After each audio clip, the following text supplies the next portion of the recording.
Hello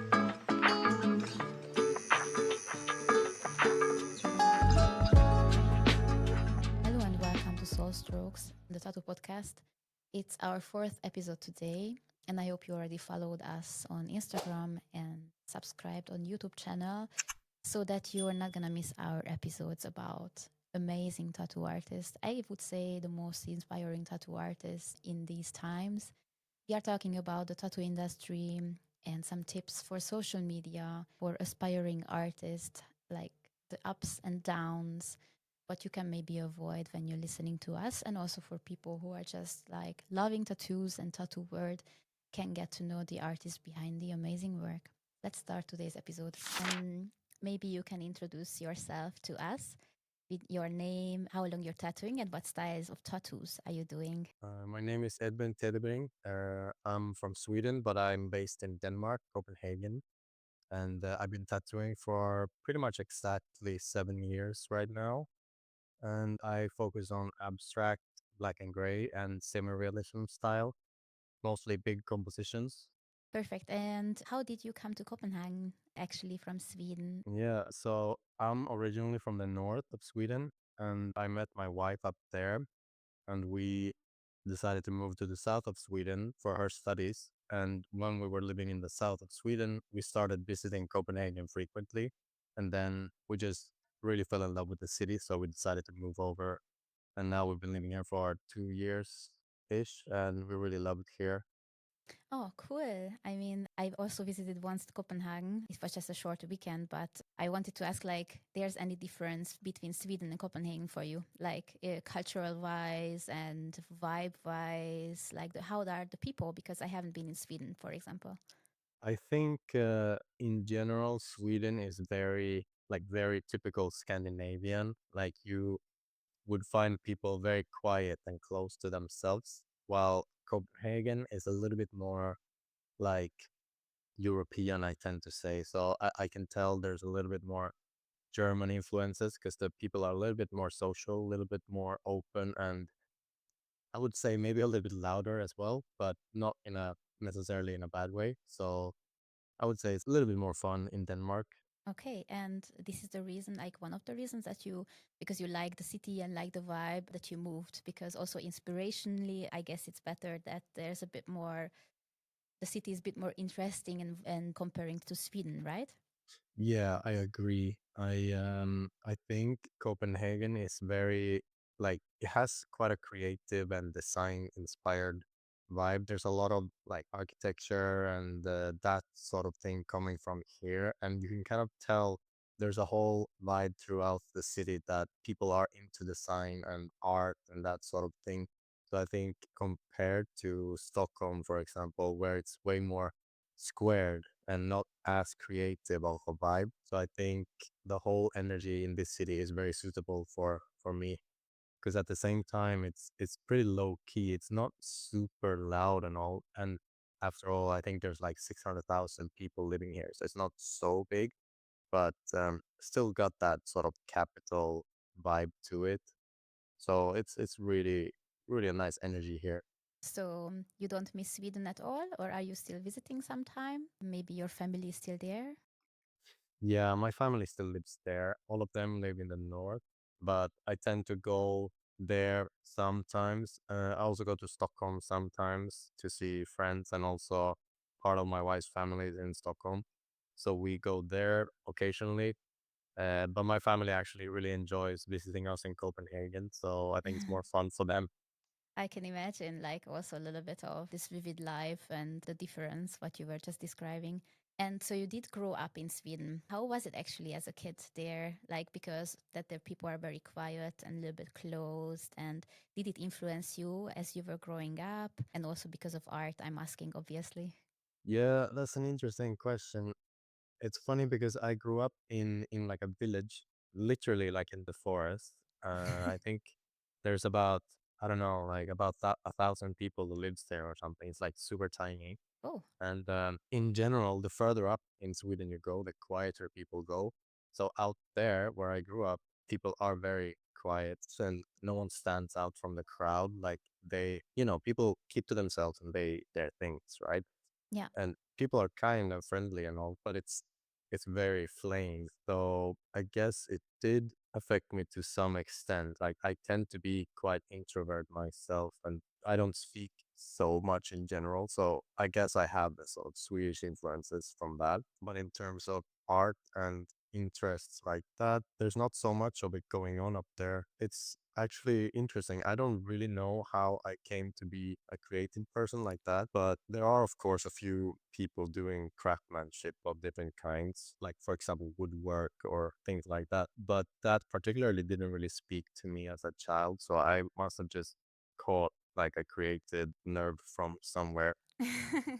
My grandmother, she jewelry and leather clothes and accessories, for example. So she's a very creative person, even if in a different field. So I feel like maybe that's where I got something as well. I'm not Mm. fully sure. But even though I like the quiet in general, I think up there it's a little bit too quiet because it's starting to reach the point where nothing ever happens, you know? Yeah, that's a little bit dull for a long time. I mean, also, if you just think about diversity in art and a little bit of movement and that something happens or events that you could be more inspired, I guess it's much easier in a bigger city. But also in Sweden, right? I mean, I checked some studios in Stockholm and like the bigger cities. I know that there are some really good ones, but I guess as you were saying that you're coming from a tiny village that basically like yeah, almost like even tinier than a village, let's say. I wouldn't even know the term how to say it. Me neither, really. Yeah, so in that case, I mean, in the bigger cities, still there's possibilities or would have been possibility for you. Did you start there actually with the whole artistic process? Basically, when I moved out from my parents, I was 18. Then I was in uni. I was studying digital media production, like graphic design and UX design and communication, that sort of thing. And the closest city to where I grew up is about 50 kilometers away. It's pretty far actually, or I mean, so like an Yeah, hour. it's kind of far. Yeah. So when I was in high school, I was commuting there on a daily. But when I started uni, I moved to my own apartment in that city. That is also later where I started my apprenticeship in that city. And I think there's about 100 and something thousand people living there. So it's still fairly small, but Yeah. at least a city. Yeah. And the tattoos are quite popular there in general, but there's of course not that many studios. I think when I started, there were maybe around 4 or 5 studios that were like professional and up and running You mean the whole in the whole country or just this city particular in the city. Yeah, in the city? and quite small studios, all of them. Hmm.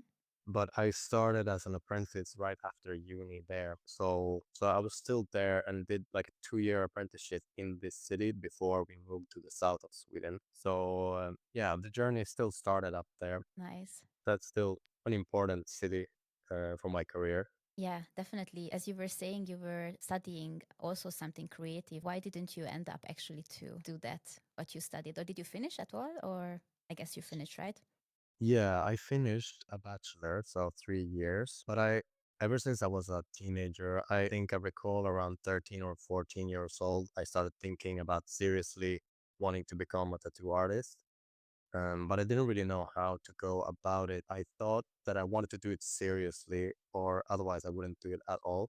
I didn't want to teach myself at home. I just didn't want to do it that way. So I decided if I could get an apprenticeship, I would do it. If not, I would simply go for the other path, basically. So you're the person that like 100% or nothing, right? I mean, as I hear. Yeah, I would say in general, yeah. Mm. So I think that's why I chose to study because I was interested also in graphic design and I still am interested in that.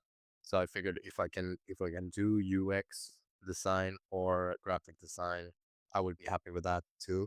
But I still had in the back of my head that I really wanted to get into tattooing.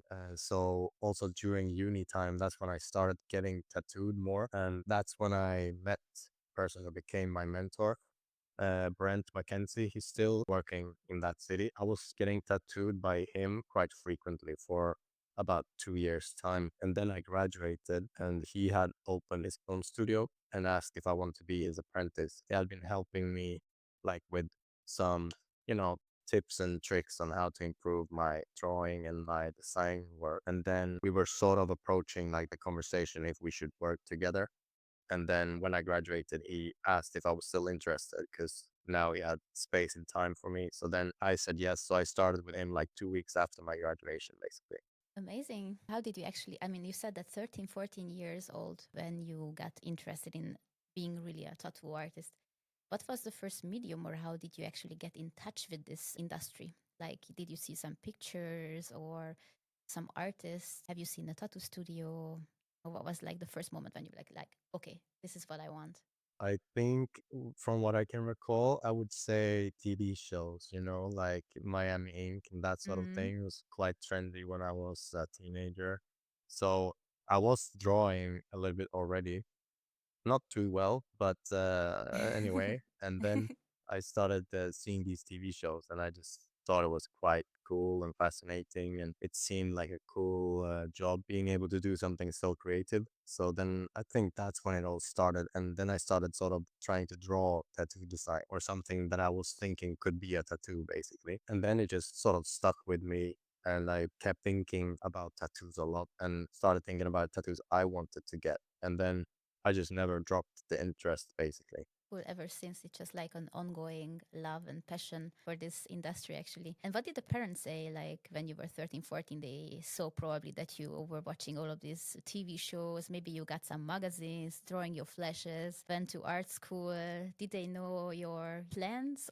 I don't think we really spoke about it when I was that young, but I mean, they must have noticed the interest in general. But I recall that when I graduated, I had told them that I was considering doing a master's degree in human and computer interactions. And then when I was offered the apprenticeship, I decided to go for that instead. And you can imagine how it sounds in comparison. Like they were not against it, but they were a little bit concerned. They were like, "But are you really gonna like just drop that and just do the apprenticeship? Do you think it's something, do you think it's serious enough, or do you think it's, something to put your time and effort into?" I remember I told my mom that this is my opportunity and I really have to take it because first of all, there in general, I think it's quite difficult to get an apprenticeship. Yes. And And especially in a good studio, right? exactly. And this person, Brent, that became my mentor, he was the best, and he was doing realism, like engraving mainly. And I thought like if I can work with him, that's the best chance I had. If I wouldn't get that, I would have to move somewhere else to get it. So I thought like this is now or never basically. I decided to just go with it. And it's funny now, a bunch of years later, my parents had said that, well, now they can see that obviously it was a good choice, right? Yes. But Yeah. but Yeah. I can understand the concern, of course, because Definitely. I mean, since you were just like also from a small town, I mean, I heard like this story that girl or boy coming from a small town becoming a good artist and the parents were concerned. It's like almost typical that the parents themselves, not artists, they cannot imagine that you can actually like make a career with it and survive and earn money with it, like proper, that you can like lead a life. And that's totally normal, that making like thoughts about it, if it's the right decision. But it's super cool that they stand behind you right now and they say, oh, okay, yeah, I mean, obviously it's a nice yeah, career. yeah, Well, yeah. I think they have learned a lot about the industry as well, and they have gotten tattooed by me, both of them as oh, well. nice. Yeah, so I How was think, it? Can you tell us a yeah, little bit? in the beginning, I was still an apprentice when I tattooed both of them the first time.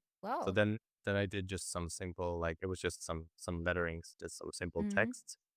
And then I have tattooed my mom a few times and more after that. And the first time I was a little bit, nervous, of course, because I know I was gonna be looking at that all the time, right?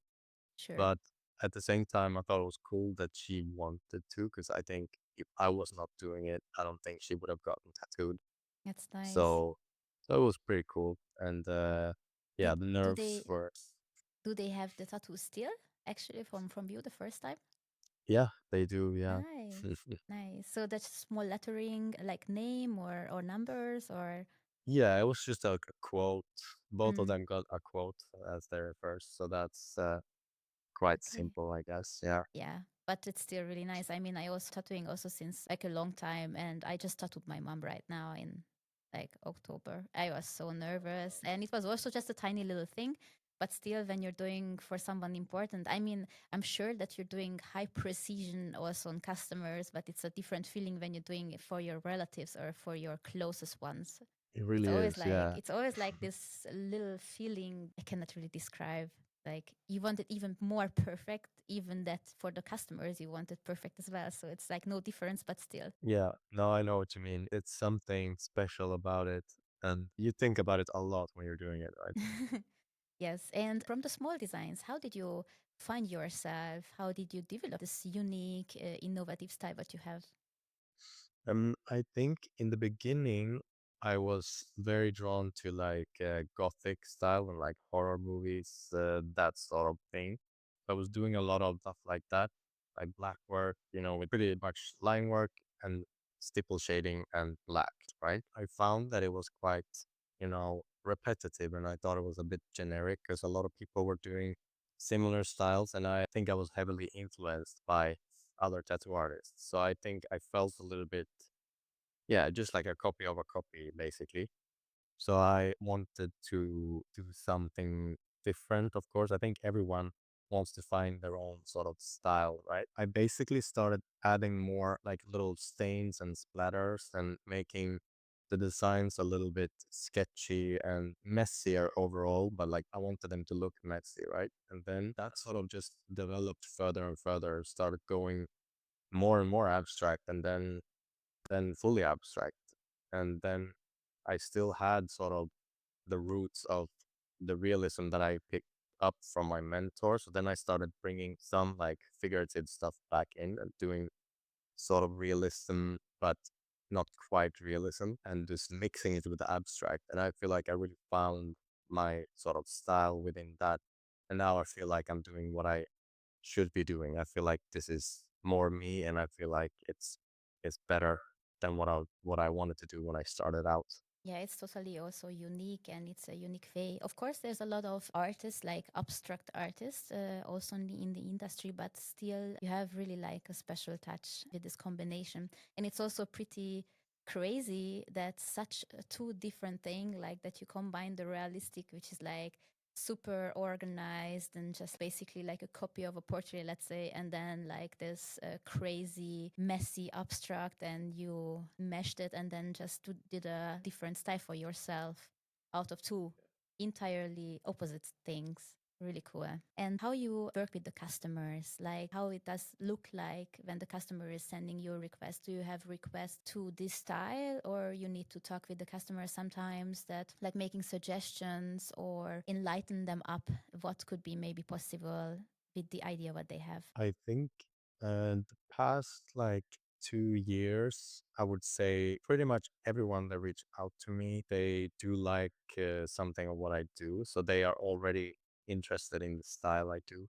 So that's, of course, really good. That's very helpful because so they usually, I would say, normally they have sort of an idea of what they want to get, but maybe not, of course, not exactly, but they have sort of a concept, and then they send me some references from something I did that they like, and then we take it from there basically. Mm-hmm. So it's very unusual that someone reaches out to me now and wants something completely different in terms of styles.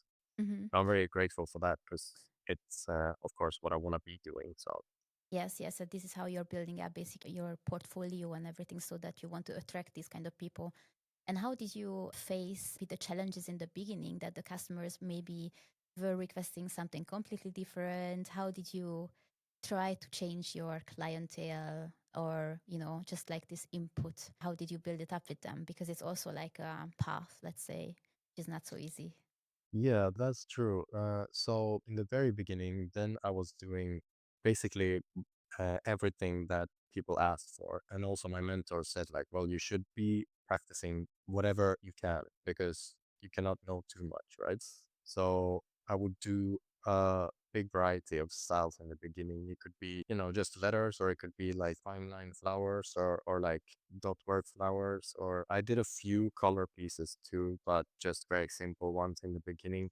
So basically, whatever came my way, I would attempt to do it. But then I started developing my own style on the side, the more gothic style that I mentioned. And then that sort of I had a bit of a clientele that wanted that and a more general clientele that wanted just a variety of stuff. And I was still learning, so I was still doing that as well. Hmm. And then when I moved cities to the south of Sweden, it kind of started slowly, but it became more and more clear. Like people started picking up what I was doing, and that's when I was in a bit of a transition period of styles.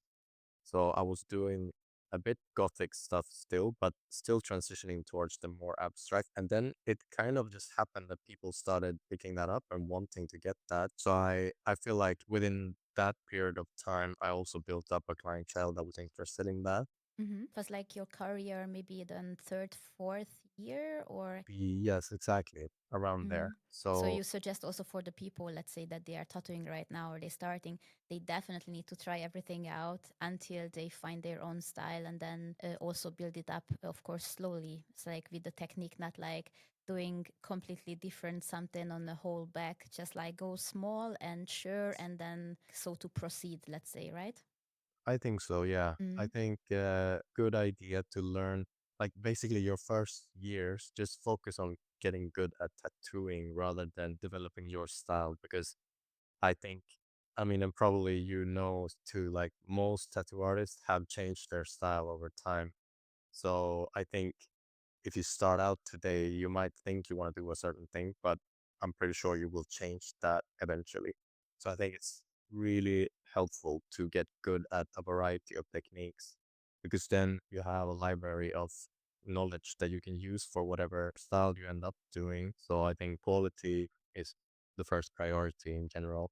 I'm pretty sure what you're going to answer because you're the 100% guy. But about apprenticeship or self taught artist, what do you think about this topic? Well, honestly, I do tend to prioritize apprenticeship, but I also think it's not necessarily the best choice because I think if you're gonna be an apprentice, the mentor should also be dedicated to you and really want to teach you.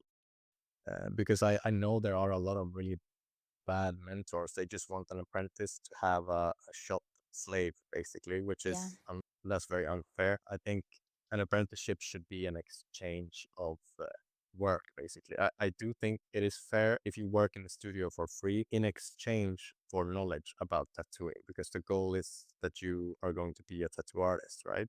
definitely. I think there needs to be a common respect between the mentor and the apprentice. And I think you can become self taught. Of course, there are people that are self taught from the beginning. I think it's riskier in general in terms of safety and techniques. Yes, yes. And hygiene, of course. Hygiene, Mm. exactly. That is my main concern with self taught. Mm. Because if you're at home and you're using your desk or even the kitchen table, I don't think it's such a good idea. I think, as you say, it's much easier, right? When you have every equipment there and also like a mentor standing right next to you. If there's anything going wrong, Exactly. then they can just like guide you after all. So Exactly. you're not going to mess it up at the end. Yes. Mm. So yeah, I would say in general, apprenticeships is what I recommend. Yeah. Make sure to find a good one and find that respect between the two of you. Yes, yes. And for your apprenticeship, it was also like an agreement that you were working for free in the studio, or did you needed to pay like a fee for that? I don't know how you were doing it, like money wise. Yeah, so in the beginning, it was, I guess, quite traditional in that sense that I was working in the studio for free and was learning to tattoo. So I didn't need to get any of my gear myself. So I got a machine to borrow during the time and the needles and ink and everything. And I basically did like the general cleaning in the studio and I did the emails and bookings for my mentor at the time Hmm. in exchange for him teaching me to tattoo, basically. And how did it look like your apprenticeship that you, as you say, like you were cleaning? you were setting up his station or just cleaning everything up and he was doing everything and you were just watching? I sometimes set up his station, but not daily basis. But I was observing a lot when I wasn't tattooing. But in general, in the beginning, I was sitting and drawing a lot. And then he taught me to build oil machines. So I Okay, also learned that's that. cool. That's really cool. I also know a lot about coin machines. I mean, maybe you can tell us a little bit like what's your experience? They're really heavy and loud, and the metal. I mean, you needed to change the parts many times because they got used. It's not like a Yeah, rotary. exactly. I was using a coil machine only for, I think, a year, maybe even a little bit less than a year. But I mean, now I appreciate having tried it, of course. But Sure. I would never go back to it personally. Yes, yes. I mean, pen is much easier to hold and to guide, and cartridges. I mean, also the old traditional needles. Yeah, Yeah. it's easier, lighter, less vibration, uh, more comfortable, more convenient. And Yes. I think it's more hygienic also. Definitely. How long your apprenticeship was lasting? How long you were working with him together? I didn't even ask. It was for about 2 years. Mm. So it was kind of, in the beginning, I was just doing like synthetic skin tattoos. And then I did like small tattoos. I basically, he told me if I write on my Instagram that I am doing small tattoos for free because I'm practicing. So I did that and I got a lot of people coming to get tattooed, which was really good, obviously, because then the more you do it, the better you get. So Yes. I got very busy doing free tattoos for about, I think, almost 6 months or something like that. Mm. Then you got some consistency. Yes, and you got really sure about what you're doing, and I guess then you got to do a little bit bigger stuff than just like smaller designs. And have you been drawing also Vonadoos in the meantime? Yeah, when I had time, I was doing wanna-dos, and every now and then someone picked one of those, which is how I was like building a bit my sort of style and my personal clientele on the side of all the general stuff, basically. Mm. Well, it was really good because then you get the consistency and the general quality faster. So it's good for me. And did you have also artists that you were looking up to, or do you have artists at the moment that you are saying, okay, these artists are inspiring, or like you see some work from them and then you have direct an idea like straight away? Yeah, actually, yeah. I like I mentioned in the beginning, I was looking a lot at tattoos only, like only tattoos. So then I was really inspired by horror artists, like mostly realism horror portrait artists. Mm. Can't really remember names right now because I'm not really looking at the same type of stuff today. Mm. But nowadays, I try to look more at other stuff than tattoos Mm. because I'm trying to not be too heavily influenced by tattoos that I see. But That's of a cool course, I mean, idea. Yeah. yeah, because I had a little bit too much in the beginning, and I don't want to be too heavily influenced. So I'm trying, like with the abstract work, I'm trying to look at a lot of like sort of classic abstract painters and stuff. And I think it's Mm. very, yeah, I think it's pleasing to look at paintings, to see movements and shapes. And then I try to imagine how that could look on a body instead as a tattoo. And I try to implement more sort of those sort of references. That's a really cool thing because I think most of us, like tattoo artists, we are just following the trends and trying to, like, I'm also, of course, I'm really trying to think and combine things, like, for example, like concept design with floral ornamental style. So, like, I'm doing also a little bit experimenting because I also don't like to stay in one box. And it's super cool that I think you are the first I'm talking to that saying you are trying not to look too much tattoo pictures, but other kind of art. So I guess you're having your inspiration from paintings, music, Yeah. photography. Yeah, Mm. photography as well, and even like like nature or like also architecture, like buildings and yeah, other type of design, even graphic design. I can look at and get ideas, even though it's completely different. It's more about to me, it's more about the composition thinking. Like where do you place the focus point and where do you place like other elements and balancing things out. Like if I look at a poster for a movie, for example, like is it good or is it bad, and why is it good? Why is it well balanced? And even that sort of thinking can help me balance my tattoo designs, even if it like graphically doesn't look at all like the poster. It's more about how they thought when they designed it. I'm trying to look at things like that to Mhm. develop my own work as well. So it's basically like a third person perspective that you step back and then you're checking the designs like the different mindset and not and trying to imagine it in a complete different medium, as you say. Yeah, yeah, I try Oh, to, yeah, and I think it helps me a lot. So I'm trying to stick to that okay. currently. Yes. Can you tell us a little bit about your unique story about tattooing with? I mean, this is what I saw on the first picture when I got to your profile that you're having this with your arm, how to actually even formulate it. That it's like, I think it's such a super cool special condition that it's so inspiring. It was like so inspiring for me. I was like, wow, I checked your work and I was like, how impressive. I wouldn't even call it a condition. I think it's just like a different kind of a lifestyle, let's say. I find it super inspirational. And also that was one of the reasons next to your amazing work when I was like, okay, I need to try to get you in contact because I need to try to talk to you to let the people know your inspiring story and how you were dealing with everything and also how did you adapt, how you grew after all with this special lifestyle, let's say. Yeah, that's cool that you mentioned. So I was actually born without my left hand. So I have basically, I'd say 10, 12 centimeters below the elbow. So I still have the elbow. But to me, like since I was born with it, I have never tried anything else, right? Yes. So I've spoken to my mom about this. It's quite funny because when I was a kid, we used to go to like, well, it's called a rehab center basically, but it wasn't really rehab. It was more like a meeting center for families with kids with the same sort of variations. And I think the purpose was for the kids to see that they're not alone, right? But to me, I never really saw it as a problem. So I just thought it was fun to go there because they had like fun toys and all that.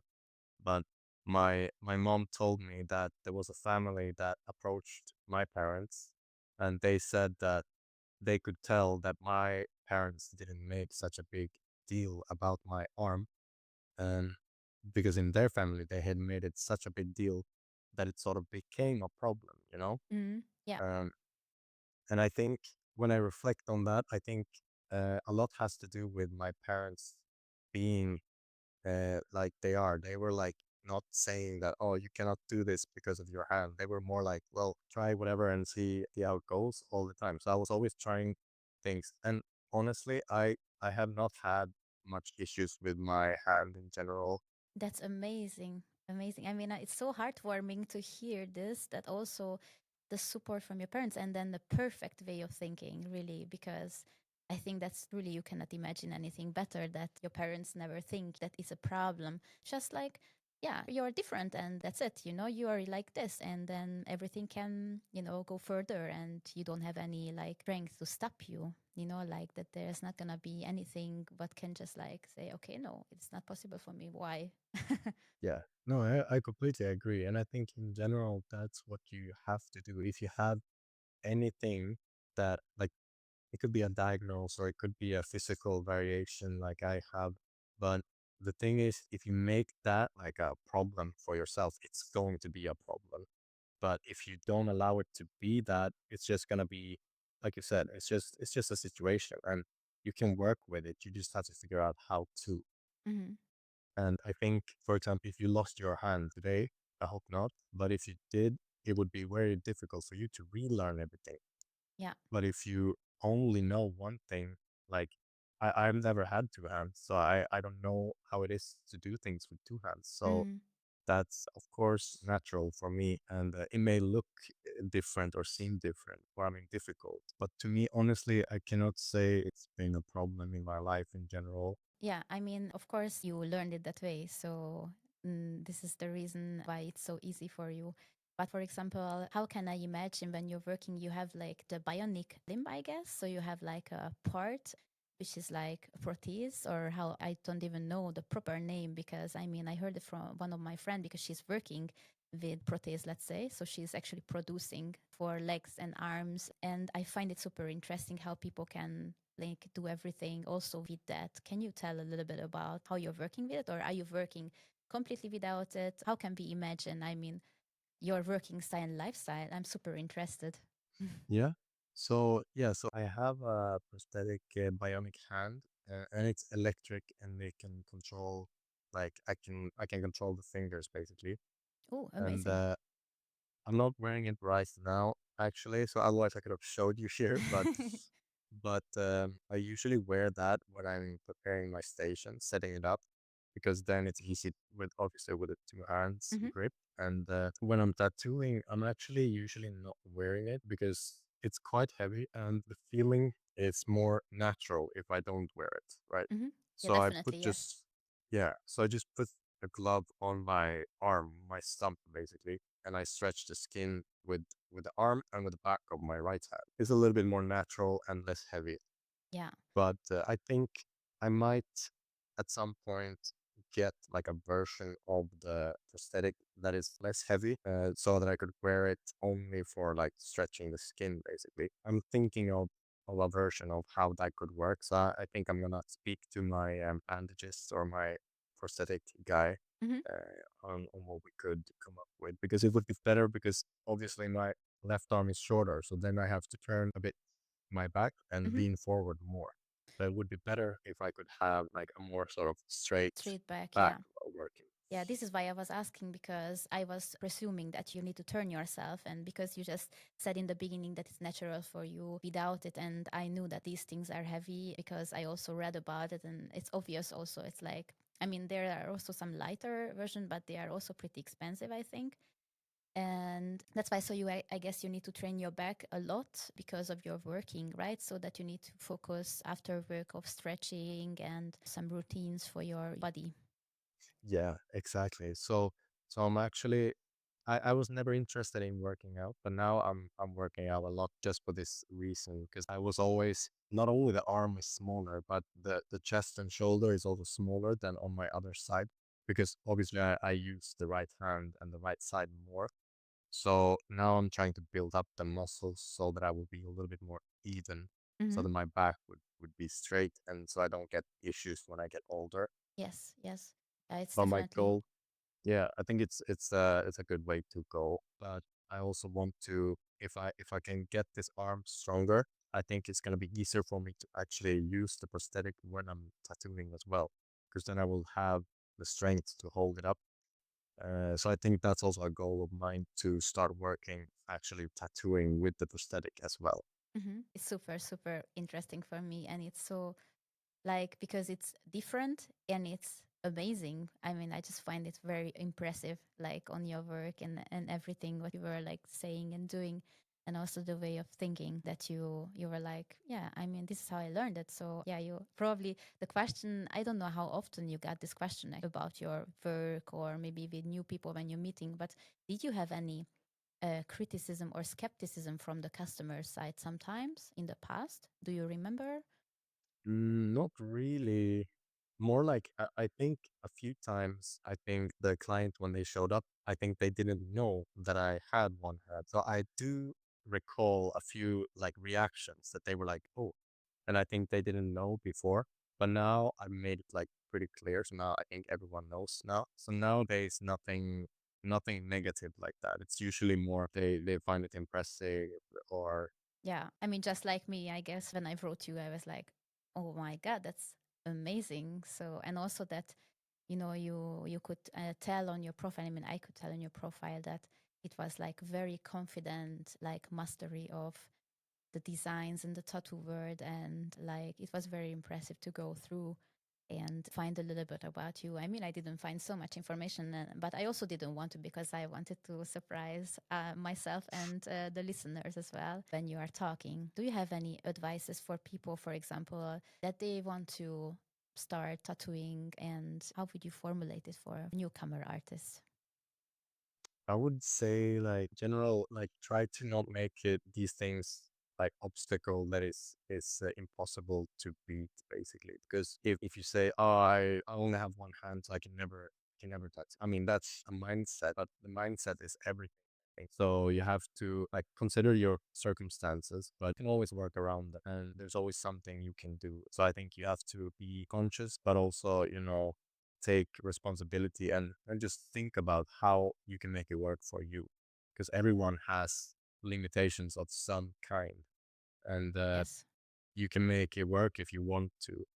And if you don't make it work, I don't think you want it enough. So I think it's all in definitely. your head, actually. That's really cool. I mean, it's also impressive that you, yeah, I totally agree with these thoughts. And about tools, do you use anything special or do you have any favorite tools or techniques what you could suggest also for the listeners, like for maybe aspiring tattoo artists? Yeah, I use for tattooing machine, I use Cheyenne Solnova Unlimited 3.5 millimeter.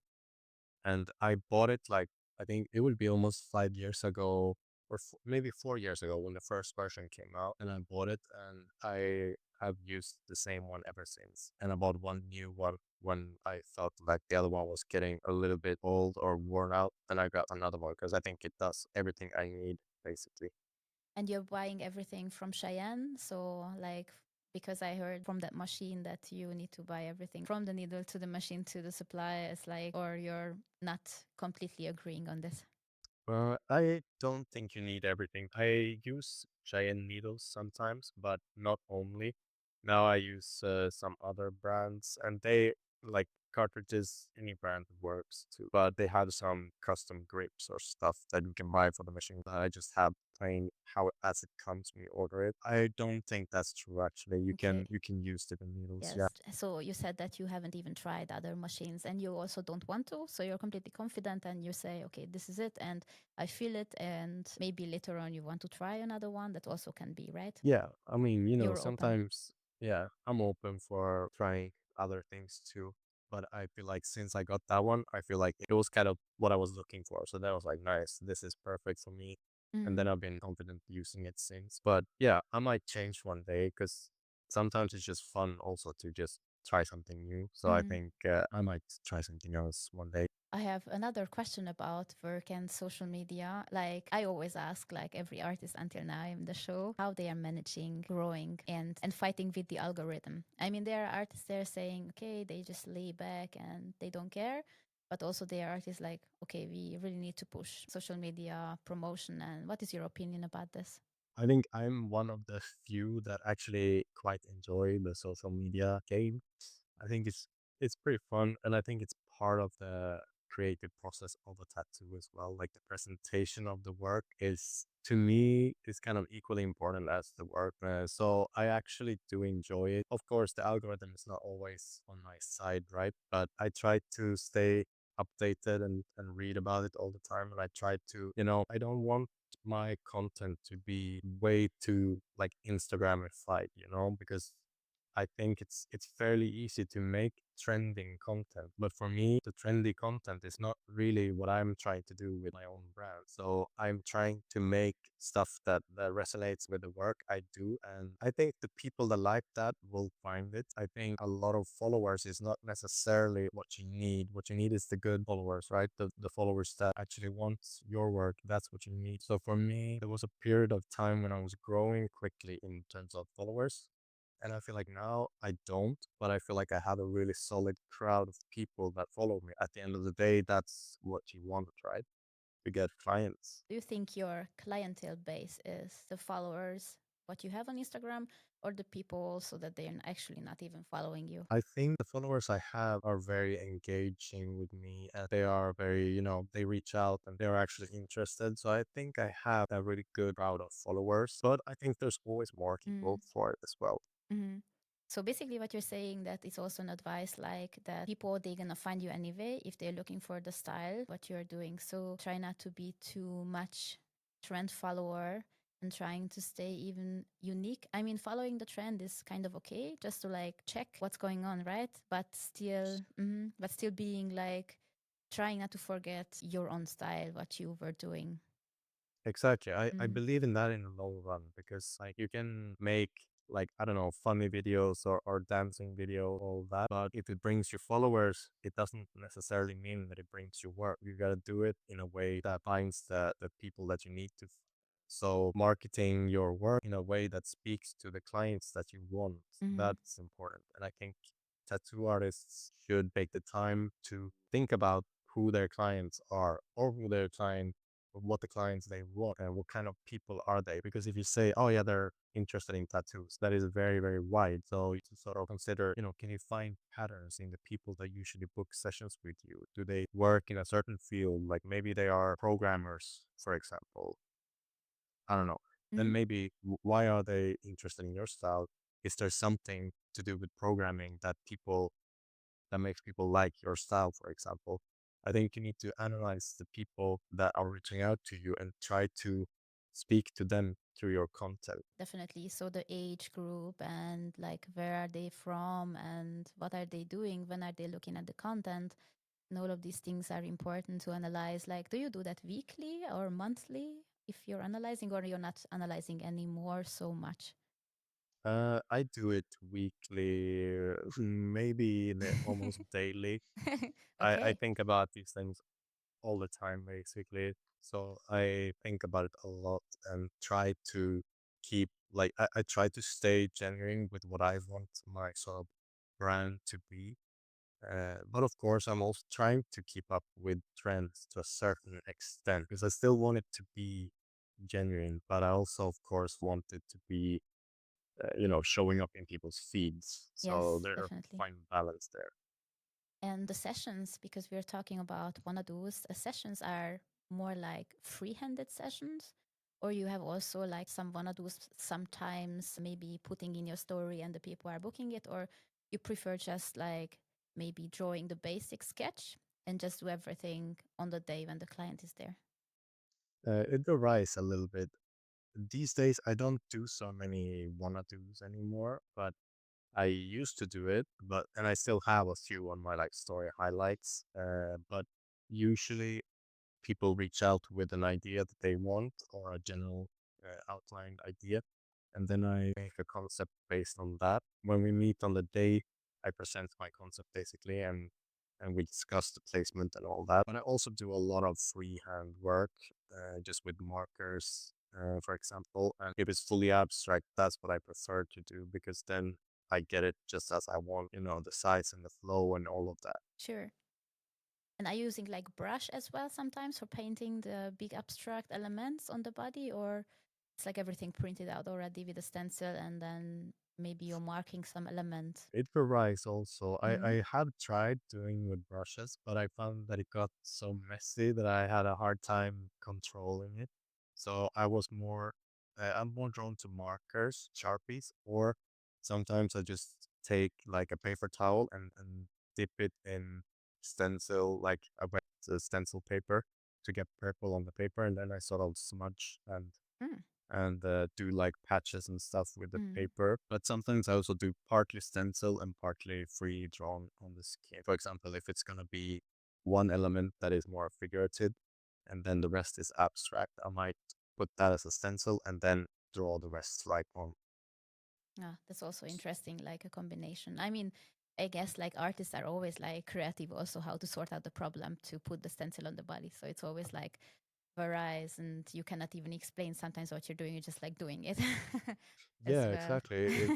It's almost challenging to words into how you do stuff because it just sort of happens, right? Yes, yes. And I think that would be like one of my last questions. What would be the meaning of your innovative style? What you want the people to remember when they look at your tattoos and the legacy that you have? Okay, that's tough. I think in general, well, for me personally, I started doing abstract because I found it more interesting and reflective.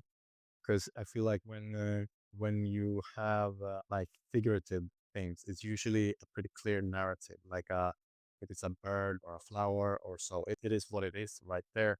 But with the abstract, I find it interesting that everyone that look at it, they will see it in different ways. Like they will think it reminds them of this or that, or some people will not like it and don't understand it. Some people will really love it, and for them it's calm. For someone else, it's aggressive. Or I just like that it speaks differently to people, and I just found it interesting.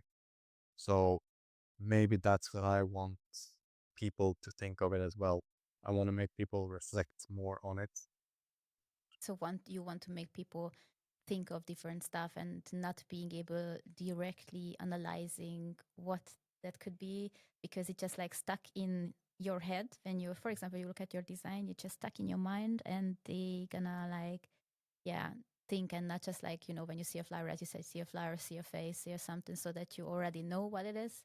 Yeah, this is what I'm also finding interesting in abstract paintings, because it's the same that everybody see it a little bit different, like with the meaning and the feeling what the painting or your tattoos are causing for them. That's cool. That's Yeah. cool also. So basically your whole legacy is about the mind, right? So the I think mindset. so, yeah. Mm, I think so. Because I think it's interesting why abstract painting became popular. It was also very, controversial because people say, what is it? It doesn't look like anything. Yeah, no, it doesn't. But I think that's why it's so interesting. People like it. And I think it's interesting that they do because they have to use their mind to look at it and reflect. I think that level of depth to the designs, I think that's really interesting to me. perfect. Perfect. You answered the question. Also super cool, I think. I mean, I'm fascinated about these paintings. I'm also painting sometimes in my free time, and I love abstract. So I never paint like super figurative. I like to follow the inner feeling when I'm doing that. So I guess this is also varies in your tattoo designs. Yeah, I think so. And that's why I think it's cool that oftentimes my collectors, when they reach out, they have something that they want the tattoo to represent. And it can be oftentimes it is a feeling or maybe a time in their life. And then I think it's interesting for them to tell me what they want this to represent. And then I make something based on what that says to me, even though it's their emotions, right? But Yeah. it's kind of like I channel it, and then that is how I view that. And they wanted something based on that. And I think that in itself is pretty abstract as well. And I think that's why it's very suitable to Okay. make the actual tattoo abstract as well. Yeah. So basically, you're 100% type of a person, but also you really love this abstract way of life, like to looking at things from another perspective and making you think, like when you look at an art piece or something, also maybe an architecture or a picture, to make you think in a different way. So it's always, since you were growing up, I guess it was like, I mean, what I hear from our conversation, just to make a summary at the end and your opinion about it, that the way of thinking was the main focus in your life and in the career every time, right? So that you're trying to go against, let's say, this, not go against the trends. It's also not the perfect